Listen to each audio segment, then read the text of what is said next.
Баршаңызға сәлем, менің каналыма қош келдіңіздер. Бүгін сіздермен ванапипай пирогын дайындайтын боламыз. Қыздар, бұл рецепт менің мастер-классымда ақылы қолданып жүрген рецебім. Міндетті түрде дайындап көріңіздер. Оригинал рецепт.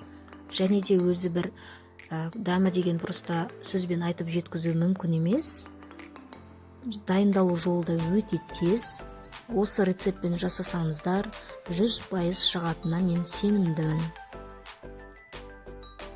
Ең бірінші ұнымызды алдын ала өлшеп аламыз, қант ұнтағын саламыз, салқындау майымызды салып, осындай крошкалар дайындап шығамыз. Жұмыртқаның сарысын салып, толыққанды илейміз. Бір келкі масса болғанша илеп, қамыр дайындаймыз. Қамырымызды жарты сағатқа, кем дегенде жарты сағат, 1 сағатқа тоңазытқышқа қойып қоямыз. Формамызды алдын ала дайындап аламыз.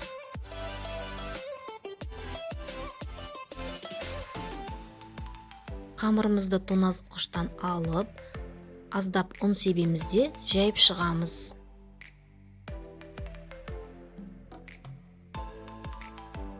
Бортиктер дайындап шығамыз.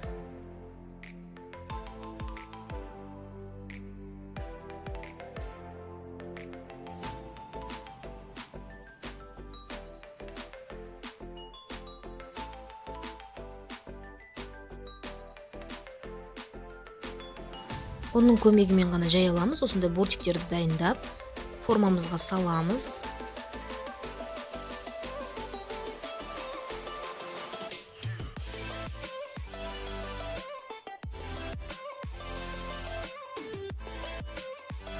Вилкамен барлығын асықпай тесіп шығамыз. Себебі пеште піскен кезде біздің қамырларымыз көтеріп кетуі мүмкін.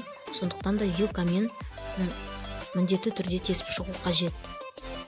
180 градуста 15-20 минут аралығында қызарғанша ғана күйдірмей пісіріп аламыз. Әркімнің пеші әртүрлі. Менің пешімде 18 минуттай піседі. Крем дайындаймыз. Кремімізді дайындау үшін біздің крем дайындайтын ыдысымыз ешқандай да су болмау қажет, құрғақ болу керек. Соған мән беріңіздер. Сонда кремдеріңіз өте жақсы шығады. Және де кілегей мен творожный сырымыз салқын болу қажет. Кілегейімізді миксерлеп аламыз. Аздап қана творожный сырымызды салып, толыққанды миксерлейміз қою болғанша. Біздің осымен креміміз дайын. Кондитерский мешогымызға салып, дайындап қоямыз. Мен ванапипайдың насадкасын қолдандым. Осы насадканы қолдансаңыздар, әдемі жаңағы пирогтың бетінде тұрғандай шариктер шығаруға болады. Егерде ванапипайдың насадкасы болмаса, тек қана кондитерский мешоктың көмегімен де жасауға болады. Басын аздап кесіп шығасыздар. Начинкасына бізге банан және де деповскийдің сгущенкасын қолданам. Вареный өзім өте дәмді, деген просто керемет болады. 2 немесе 3 бананды қолдана беруге болады, өз қалауларыңыз. Бананымызды кесіп шығамыз. Тура осылай дөңгелетіп, барлығын дайындап аламыз алдын ала.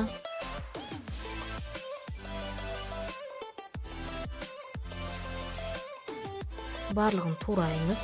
Біздің банандарымыз дайын. Енді корждарымызды қараймыз. Корждарымыз пісті. Осылай қызарғанша пісіріп аласыздар. Формамыздан суғаннан кейін ғана барып аласыздар. Әйтпесем біздің корждарымыз қытырлап сынып кету мүмкін. Соған мән беріңіздер. Өзі байқасаңыздар өте жұп-жұқа корж болады. Формасын осыдан аздап жасауға да болады. Менің формам өте үлкен негізі. Формадан алып, суғаннан кейін вареный сгущенкамызды жағамыз. Толыққанды осылай бір келкі етіп жағамыз.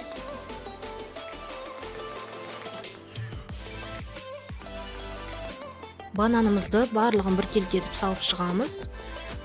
Кремімізді тура осылай қысып құйып шығамыз.